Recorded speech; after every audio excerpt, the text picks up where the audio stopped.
Hey there, my name's Oisín Lunny and welcome to Audio Talks, presented to you by HARMAN. And in this episode, we're going to dive into the murky world of streams, lies and deepfakes and ask the big question, can the music industry handle tech-powered forgery, copyright infringement and AI-powered fakery? So I'm delighted to be joined by a digital detective and a sonic sleuth. Welcome to the podcast, Virginie Berger, the Chief Business Development and Rights Officer for MatchTune.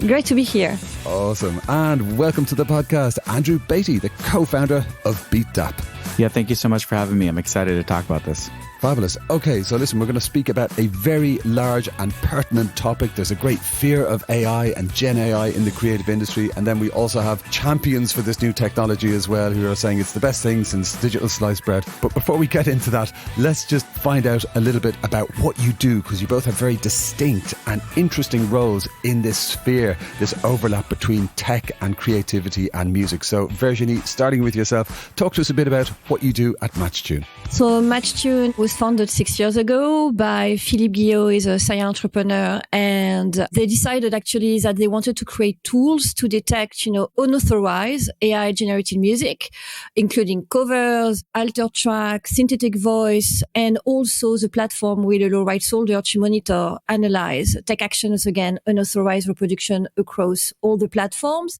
Really, our focus, I would say, is to protect rights holders and really to scan and identify all type of alterations. So it can be on the master side, it can be on the cover side, and now it's on the AI side. So, we can track either AI modification like voice cloning, but also inclusion of synthetic music within a song. Or we can also detect if a song has been AI generated from Suno Audio Boomi. So it helps, it can be a rights holder, it can be record labels, but also digital platform, DSPs, really to make sure that they can track unauthorized usage, that they can also fight, they can take down, they can claim, they can monetize. And regarding AI, well, it's another story. So it's mostly about making sure that we can detect the output, maybe monetize, license, take down. But for this part, it's still, under discussion. Right. Fascinating stuff. Okay, thank you so much, Virginie. And Andrew, how about yourself and the folks over at BeatDap? Talk to us a little bit about what you're doing there, because it's completely fascinating. We are the leader in fraud detection, and specifically, we look mostly for streaming manipulation. So what's happening is financial scammers, money launderers, organized crime, terrorist organizations, people that are not in the music industry are loading millions of songs onto streaming services as if they're an artist under fake artist name, fake artist labels through, DIY distributors. And once those millions of tracks are up on the platform, they're then manipulating the streams and running small amounts of streams to a large amount of songs. So think, 1,000 to 10,000 streams per track, but they'll do that millions of times. And through that, they will basically suck billions of dollars out of the pro rata system. So they're stealing $2 to $3 billion a year that otherwise would have been paid to real artists, real labels, and everyone in the supply chain. So we work directly with the streaming services and the distributors. We analyze all kinds of data for them. So we get battery life, gyroscope, orientation of phone, like if you were in a car, on a bike, or in a bus or walking, what you clicked on when you played the song, everything you searched in, we get massive of trillions and trillions and trillions of data points. And we are now the largest database, I guess, of streamed content globally across all of our different vendors. So we see so many different things. And then we have hundreds of machine learning models to identify manipulation. So someone trying to run counts that aren't real. Incredible. My goodness. It's like a very high-tech solution for an issue that most people probably don't know exists outside of very specific areas of the music industry. So we stumbled into it by accident. Oh, really? We built an audit product to begin with to answer the question, how many times does a song play? Most labels will understand this. They typically just get a CSV that says artist A did 100 million plays. No one knows the receipts behind it. Is that actually real? So we built a real-time auditing solution. And when we built that, it was the cleanest source of data, and we accidentally fell into fraud. You'd see 500 users playing a song 63 times on a Sunday. And you're like, that's really weird. They're all, in different countries doing the exact same thing. You'd see hundreds of thousands of users with the exact same play pattern. And you're like, that's also really weird. So you start kind of just casually noticing these anomalies. And then when we dug in and started building models to more detect them and then verify and prove them, that's when we realized how much fraud there was. And being the best at audit doesn't matter. If you tell someone it's 100 million streams and then have to go back to them and tell them, well, these 20 actually don't count, it's a problem. So we actually had to be the best at fraud detection or we could never do audit. And fraud just ended up being such a deep well that it became our entire business. That really brings to life your whole origin story. I can see that scene where you're huddled over a laptop and you're seeing the same 63 streams on a Sunday in, 20 different global locations. And there's that epiphany that you're actually in fraud detection. Amazing stuff. Thank you, Andrew. That's brilliant. And Virginie, I'm curious to know, why did you start doing the brilliant work that you're doing? You're also a great commentator. You're a contributor to Forbes. You write about this stuff in many places. But, what attracted you to this whole area? Oh, I'm quite old, actually. It's all relative, believe me. I've been working in the music industry for a very long time, 25 years. I've started with Microsoft, actually, so in technology. So I was in charge of all music partnership with Microsoft. Then, I worked for MySpace. I was same in charge of, licensing, dealing with CMOs, DSPs. I've always been, on the creator side and having so many experience, I worked for, publishers like Downtown. I was CEO of rights organization in Europe. My heart, has always been, on the collective management side and creator side. So it's more like when I joined MatchTunes, I've always been, between technology and music, actually, creation. When I joined MatchTune, they were starting to work on our, CoverNet. It's our product that is able to detect copyright infringement on DSPs. But it's a bit like Andrew. It was by accident. It's because, when they launched MatchTune, it was really to help creators with technology and with AI technology. So it was more about using AI for video, for instance, and making sure that you can perfectly sync a song on a video. And they have a patent on the art of syncing, for instance. Or it was also, we have rights lookup. So it's a technology that allows them to see if a song is licensed or not. So it's a technology that is used by a lot of big brands and corporate to make sure that when they use a song, it's still, licensed. You can see, all the lawsuit lately between Sony Music and Marriott, for instance, because, Marriott. So it was really what MatchTunes was doing. And by accident, because, they were working on AI, because Philip, the CEO of MatchTunes, has been working on AI for more than 30 years. And it's our client who ask us, do you have a way to track, unauthorized alteration of the covers, of the masters? It was before, the rise of Gen AI. And that's how they started to work on it. And it worked quite well because we started with YouTube and now we are tracking on 11 platforms. So really we are able to detect if a song has been even slightly modified. So it's really about modification of the master. So it's really, like pitch, tempo, or cover. So it can be anything from live music to a piano. And so modification with AI, it's really about voice cloning most of the time. So we started with those 3 products and we can see, for instance, on YouTube that we detect 60% more video than YouTube can detect because Content ID is based on fingerprinting, which is quite, I would say, old technology, created in early 2000. And at the end, when you can see, what happened 2 years ago with the TikTok challenge, when actually people, were asked to modify the master, the audio, by, slowing down or changing the pitch or the tempo, well, it's really something that Content ID can't keep track with, actually. So that's why, record label ask us to check about it. If I can give you, some numbers, we can see on Bruno Mars, who has most of the, biggest numbers in terms of, modification and voice cloning. We can track that almost every day. 100, this morning when I checked, it was 110,000. It's absolutely crazy with him. It's a lot for all artists, but, in total for audio modification, yesterday in 24 hours, it was 110,000. And for deepfake, it was, I would say, less than 10,000. So it's not so much, but it's a lot. And on the other side, because we have just launched a new product, DeepMatch, that is able to detect if a song was created using Gen AI. So, Suno, Audio, and Boomi. And we are working on the other model, but, it's step by step. It's same. We are working with platform and with distributors because you need to make sure that when they send a song to a DSP, it's not, generated, fully generated by AI. Doesn't mean that an artist can't use it. But just like, we need to make sure that it was not fully generated by AI.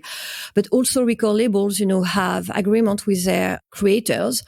Same to make sure that when the creator, send a song, it's not like fully generated by AI. And we can see that, every day they have a use. Just to give you an example, we had a record label calling us like emergency call, last month, telling us that a platform, a DSP, just took down a new release from the artist because the platform said that it was, Gen AI.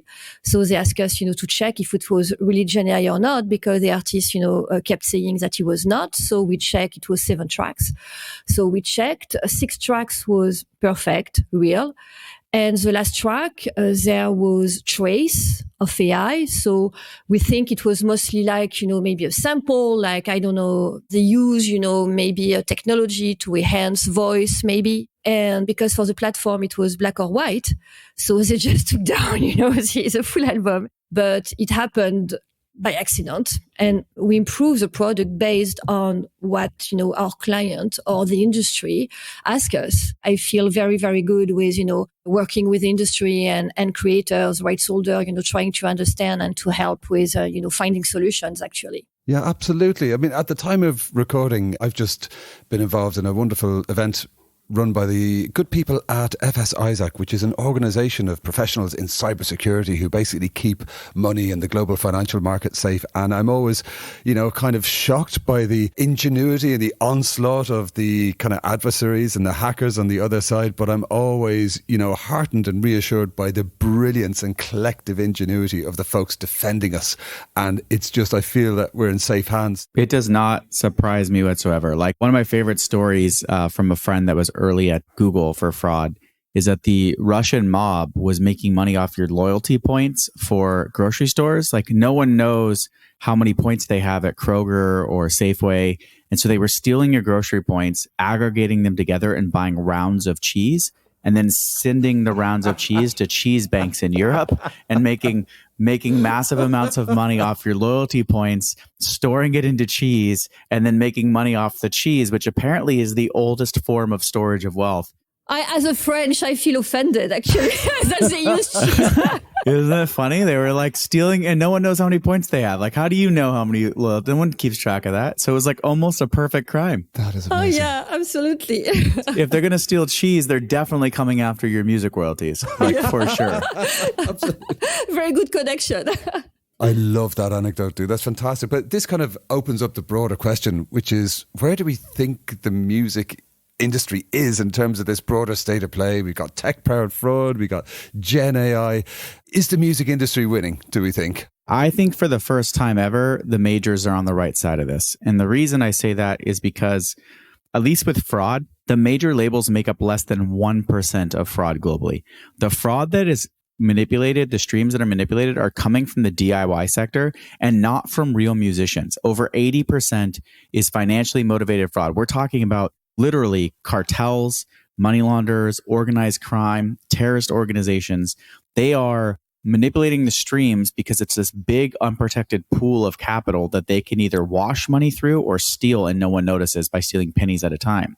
And so because no one was paying attention, they've gotten away with it for so long. And it's that DIY sector. So the majors, when they finally realized that a lot of their market share was disappearing, not because independent music was taking off, but because fraudsters were hiding themselves as independent music, when they put a stop to it and they started asking every streaming service, hey, you need to have a third-party fraud detection system. Like, you need to fix this because we are victims. And if you're a major label or any rights owner that has a lot of catalog, you're losing millions of dollars, hundreds of millions, up to $1 billion. Like, you are losing a lot of money. And so for them, it obviously makes sense. Like, every artist last year made 21% more money because we exist. Whether they know it or not, across the board, we moved massive amounts of market share. The difference is, if you're a major label or you're a large catalog owner, you made an aggregate way more money than everyone else, because even though it's across the entire system, you just own more of it. They were really ahead of this. And so what I would say is they asked everyone to do the right thing, and they started pushing that on everybody. And if you're an independent artist today, you make more money because UMG was the first one through the door asking people to do this. Yes, they benefited, but you guys were all on the same side of the table. Like everyone won here, because in this fight against fraud, at least from a fraud perspective, we are all losing. We're all fighting this ghost and everyone's looking at each other, but it's not us. Like I'm telling you, after seeing all the data and analyzing over 4 trillion streams this year, like it is not the music industry that's doing this. This is outside threats that are coming in and stealing everyone's money. And it's hard enough to be an artist today, much less be an artist who then gets stolen from after you've had some success. So I think they were ahead of it. And then when it came to the AI stuff, again, I know that we all grew up thinking majors are bad. like I was always told, like, beware. But all I've seen from every major that we've interacted with has been putting artists first, trying really diligently to make sure that people are protected. And when they make a change, it's not just a change for their catalog, it's a change for everybody. And so I think everyone wins here, whether it was AI, fraud detection, other types of technology or exploitation of these rights. They've really tried to think about the system as a whole. I applaud the majors for doing the right thing constantly and consistently. Oh, I'm delighted to hear that. Thank you. That's a real kind of insider view there. I mean, do we think that there are any initiatives within the industry or around cooperation that could make the situation even better? Are you seeing that anything is missing, that, if there's folks listening from the industry, maybe they could get involved somehow? The distributors need to get on board. The problem right now is last month we had 50 distributors, 50, that had over 50%, 50% or higher, of all of their streams were fraudulent, revenue generating streams. And these are big distributors we all know, a lot of us have probably used. These are distros that are popular. So if 50% of your revenue is coming from fraud, we have a problem. It's no wonder that the streaming service is upset that all of this content is being uploaded to them. People don't realize that the cost of the content isn't hosting it. The cost is on ingesting. 70% of their cost as a streaming service comes when they ingest that content before it's ever played. So if you're sitting there and you're now getting 200,000 tracks per day and growing delivered to you, and no one's listening to them, it's just costing you money. Like last month, we looked at one of our platforms and only 0.85% of all the tracks actually generated, I think, 92 or 93% of their revenue. So the majority of songs are not actually doing anything revenue generating. Less than 1% is driving most of the revenue. And so that's a really interesting stat. And begs the question, why would a DSP or a streaming service want to take on millions more tracks that are just not going to get played, especially when it costs them upfront to categorize them, put genres to them, put it in and into production. So it's a huge cost for them. And the distributors here, they're all benefiting typically from the fraud. Whether they know it or not, they're taking a percentage of the revenue that comes from those streams, or they're getting paid for those deliveries. And the fraudsters aren't just picking one or two. It's a systemic problem. If you're a fraudster, you don't want one point of failure. You're going to create a lot of different shell companies, a lot of different fake artists, and you're going to upload it through 15 or 20 different distros. And so the industry has just been so unprotected for so long that the distros now are effectively the first point that the fraudsters come in. And we now have a handful of distro partners that are working with us to try and combat fraud. We need all of them to get on board, because the reality is they do not have the resources to spend tens of millions of dollars fighting this thing individually. And it's not their job to be the FBI of streaming. Like, they should be worried about packaging and distributing content in the most effective and efficient way possible, not trying to catch people that might potentially be fraudsters. And so we believe that we're the company that's the sort of undifferentiated heavy lift. We've already done most of it. We have the largest database and can continue to provide the best services, but we need the distros to get on board, because like last month, for example, we took 60% of content down from one distro for one of our platforms. So it is like a massive problem, and people need to get their head out of the sand and start collaborating on how to solve it. Yeah, it's a bit more fragmented, because actually we work with, everyone. We work with rights organization because, as collective management of rights, they have exclusive mandate for, negotiating and tracking copyright infringement. So we also work with rights holder, we work with publisher, we work with record labels on the master side. We also work with distributors, DSPs that are also interested, but, DSPs most of the time because now, there's no global regulations about AI and there won't be any global regulations about AI. So it's also, discussion that we have with them, but mostly we work with, I would say, majors, publishers, rights organization. And the thing is that there's no collaboration, but I would say it's not quite new for us because, it has been the same thing for, many, many years. Our first client actually was a big major. Thanks to them, actually, they really help us, to define the product and improve the product. But now, when we talk with our different clients and different rights holder on the market, I wouldn't say that there's no collaboration, but actually they all have different, I would say, objectives. So when they use, our tool for tracking copyright infringement on the master side or on covers, it's very, very different from AI. For some record labels, they just want to take down. For some record labels, they want to monetize. Some, I would say, rights organization is using us to build maybe a licensing framework that will fit with collective management of rights. For sure, we can talk about collaboration, on copyright infringement and AI, but it's something that won't be very easy to implement because it's really, really different actors. So it's really how to create a unified framework. It's really, all the discussions that we have now. There are also so many different legislations. So when you look at what's happening in Europe, rest of the world with the US, the lawsuit against Suno and Udio, fair use, when in Europe there's no fair use, it's reproduction rights. It's difficult actually, so we have to adapt to each client. Like you said, I work also a lot for Forbes and because, you know me and that I really want to support, but also it's also lobbying activities because we also need to be very, very strong and visible. Because the thing that I will say not against record labels because they are doing a very, very good job actually on the side, but maybe against, I would say, more the publishing side is that they are not visible enough, I would say, and strong enough. So, that's why we also try to support and push because we have to fight. I can't say on our end that we can talk about industry initiative or cooperation because we work with so many rights holders involved in so many different rights.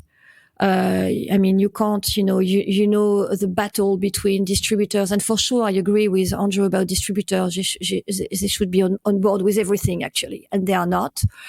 But it's something that we are trying to create a cooperation, but we still have to respect, our work, a rights organization, a CMO, and our work, a major record label. And it's absolutely different in terms of copyright framework. And we deal with copyright, so we have to respect it. Yeah. That's super interesting. What you're both painting is this picture where the labels, the rights owners, they are on top of things. They're working with great organizations like your good selves, both of you, and the kind of defenses are good. But let's kind of flip this over to the other side for a moment. We had Vicky Nauman on the podcast on a previous edition, and she's just a brilliant music industry professional, very experienced around copyright. And she said that sometimes what she kind of has to do is parachute into tech companies and music tech companies that have kind of assumed that they can move fast and break things and just, take some music and see what happens and then try and negotiate afterwards. And the world does not work like that, of course. What do we think about where music tech companies are? Do they kind of get copyright and, what they need to do? Because, you mentioned there like fair use. That's a bit of a stretch, right? What's your take on that? I was going to say, I think that's the standard philosophy for tech in general, not just with the music industry. Like look at Uber. The goal there was, okay, governments don't want us here. We're going to come in and make everybody love this thing. And then we'll suddenly pull out. We'll pay the fines every single day until the entire user base has adopted us and they get used to us and they're relying on us. And then when we leave, all of a sudden it's the government's fault and the government has to then negotiate with us. So I think this has happened time and time again. Like, this is my 5th company. So I've built and sold 4 other tech companies, not in the music industry. And every single time, the typical playbook is to find an enemy and make an enemy of them and to go as hard as you can against them and not play ball until you have to. Like ask for forgiveness, don't ask for permission. And I think that is the same thing that's happening here. And unfortunately, I bet you it could have worked. The reality is with AI, when you look at how many people are like streaming the actual AI content, it's typically one user for one stream or pretty close to. People aren't repetitively listening to these tracks. And that might change. But as of right now, they haven't actually gotten real adoption other than it being a meme or funny or sort of ephemeral. And so what that means is that there's no real business model that's presented itself off of that yet. That is sustainable and long term. And so from my perspective, that has been the biggest miscalculation of tech. Had there been a market that adopted it so quickly, we just aren't seeing that. But had that happened, I bet we would have figured out a way to negotiate with them faster.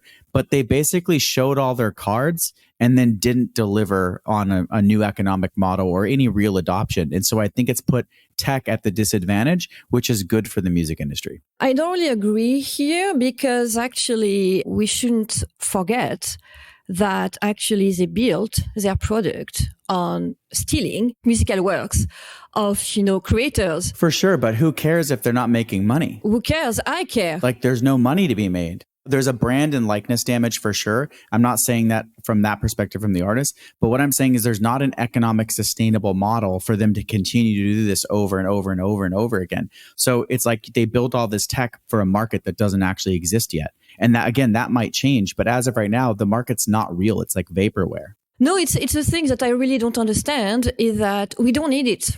Actually, it's really the thing that I hate when I hear, people talking about innovation and that we should embrace innovation. Well, no, we shouldn't embrace exploitation because it's what's happening. Actually, they exploit the works of others. So it's really something that I don't agree with about, using works of rights holder creators. It's really exploitation. It's not innovation. I mean, if we talk about, Uber, Airbnb, when you look at the consequences of innovation on the market, it's quite bad at the end. So I would say that for music tech and, regarding your question, it's always been a mess because most of the time they don't understand rights. My apologies because French created, rights in 70. It was during the French Revolution. So it was, in the 18th century. So I think the first rights, it was performing rights. It was in 1777, something like that. So that's why it's such a mess, I guess, because created by French. It's 300 years ago. So you can see it. I would say they don't understand because they don't connect with the fact that it's really a musical work. It's really something that come from, the mind, the body, the heart of a creator. So they don't really understand, I would say most of the time, the connection with music. Rights, they absolutely don't understand, the difference between the US, like you said, with fair use, but there's no fair use outside of the US. Absolutely not. Outside of the US, we have what we call author rights, moral rights, economic rights moral rights don't exist in the US, which means that actually people are not protected, for their voice and likeness when they are protected outside of the US. They also, I had crazy discussion when I was, CEO of Harmonia in Europe. So it was a joint venture of 8 rights organization with startup explaining me that they wanted to create a framework that will be able to collect, mechanical rights, performing rights, digital rights. And when, I told them, yeah, it's how it works outside of the US. It's not because the US market, the US music rights market is broken in the US. It's not free market. The rates are decided by the Copyright Office when actually outside of the US, it's really based on market share with rights organization leading the discussion. And it's not, what's happening in the US, but startup and US startup most of the time in music rights and music tech, they don't know what's happening outside of the US. That's why, you have so many startups and DSPs that were not able to expand outside of the US because they are not compliant with, it can be, directive, European directive, or just, our works rights outside of the US. So yeah, I fully agree with Vicky because really, and unfortunately, they don't, I don't know, like said Andrew, they think that they will be able to disrupt and then clean the mess afterward and negotiate. I agree with him when he said that they played, all their cards. Absolutely. We know now what they want to do. The market is not here. That there's no case study, monetization. In terms of licensing, we are working on it, but we can't have blanket licensing or fractional licensing like we have with DSPs. So yeah, there's a lack of education, absolutely, or maybe lack of, I would say, willingness to understand. But if you know the music industry, and you should study, the music industry, they are not easy people. Don't fight with IAA. Don't fight against David Israelite. Don't even try. Don't fight with SACEM or PRS in Europe because you're dead. I mean, they never lose. So it's really something that they need to study. It's better. I mean, instead of fighting, why not cooperating? Why not, instead of raising the flag, we are going to disrupt everything and we'll clean the mess afterwards? Why not just starting the discussion with IAA, NMPA, SACEM, PRS, and just find a way to work together and build, licensing framework together, copyright, enforcement together, instead of being always like against. They are easy to talk with. You can just, try to cooperate instead of, stealing and committing mass copyright infringement and then, claiming that they did nothing. Absolutely fascinating. So this is like a whole can of digital worms. There's talk of ethical AI, but that's maybe just for the moment. Companies get acquired. They get ingested into larger tech companies. They get bought up by VC firms. So anything can happen in the future. So Andrew, I'd like to just kind of zone in as we reach the end of the podcast. What's your perspective on the biggest opportunity and the biggest threat maybe for this space that we're in right now? I have a very specific lens, which is my bias, which is if you create 100 million AI tracks and put them onto streaming services, no financial damage has been done until they've been manipulated or streamed. Because for as far as I can tell, real users aren't really listening to that content over. Even if you look at let's say a song that did 100 million in streams, you're talking about, what is that, like $300,000 or something like in money? But we're talking about $2 to $3 billion being stolen from fraud. So from my perspective and my lens, the problem comes with the manipulation of streams. And what AI generated tracks actually does is, as soon as the songs are mediocre to good and they're hard to distinguish whether or not they're actually real or not real, all you've done is allow fraudsters an easier time getting content. Until now, the bottleneck has been, how do I get a bunch of songs to manipulate? I can steal those tracks from previous albums. Like we've seen people digitizing albums from like Africa and Latin America from the 70s and 80s for the first time, and then loading them with different names onto streaming services. They've never been digitally fingerprinted, and they get away with that in mass. But that's still limiting. Like you have to track real music down, buy real music, hack real platforms. Sometimes they hack user-generated platforms, or sometimes they go after file storage systems where they can download music in mass. But the point of it is that limiting factor was still how many songs can get a hold of. You can now generate millions of tracks with a click of a button, which makes it easier for fraudsters to do their actual fraud. And I think that is what scares me. And so my perspective on this whole thing is, let's focus on user behavior and eliminating the manipulation of streams. Because if we do that, the byproduct is they don't make money anyway. For me, that's everything that I care about. And that's what I'm mostly concerned with moving forward, is how do we stop people from manipulating streams and stealing hard-earned money from real artists? Fantastic. Thank you, Andrew. That's great. How about yourself, Virginie? What would you say is the biggest threat and the biggest opportunity? How should we be looking into the future? Well, we can see, so many manipulation on YouTube, for instance. We can see, so many songs, because as we are connected to Content ID, we can see so many songs manipulated by AI and monetized on Content ID without, the rights holder, approved it or, being aware of it. So it's really something that we can see. We have songs manipulated by AI that have millions of streams on YouTube and monetized by Content ID. Things that we can see, for instance, someone took 30 seconds of a real song from a very famous artist, put it on Suno, and now Suno has the possibility to extend a song. And so, they created a new song based on those 30 seconds of real song. And at the end, it was like a real song, mimicking exactly the voice and the style of the music, put it on YouTube, monetized. Even with our technology, it was like between yes and no if it's AI or not, because it was based, you have 30 seconds of new song, 30 seconds of real song.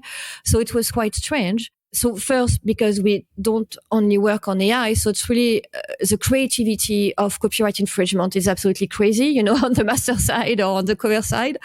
So not only AI, but really, what we can see on, the master side, for instance, what they do is pitch tempo just because they keep the intro, of the real song, and then they put, pieces of their song, and then, they change the pitch or the tempo on the master side. Well, cover, it can be so many things. Regarding AI, on Spotify, for instance, we were able to find, some AI song mimicking a real song, same copyright work. It's quite worrying, I would say, but what is worrying is that we have to keep up with the technology. So it's a threat because, we have to adapt all the time. And also the threat for me is the fact that nothing has been regulated yet. And we won't have like a global regulation. It's absolutely, it's impossible. We don't have like a king of the world, that will, regulate absolutely everywhere. So it's really the fact that at some point we have to find a way to understand what we want to do with, regulations.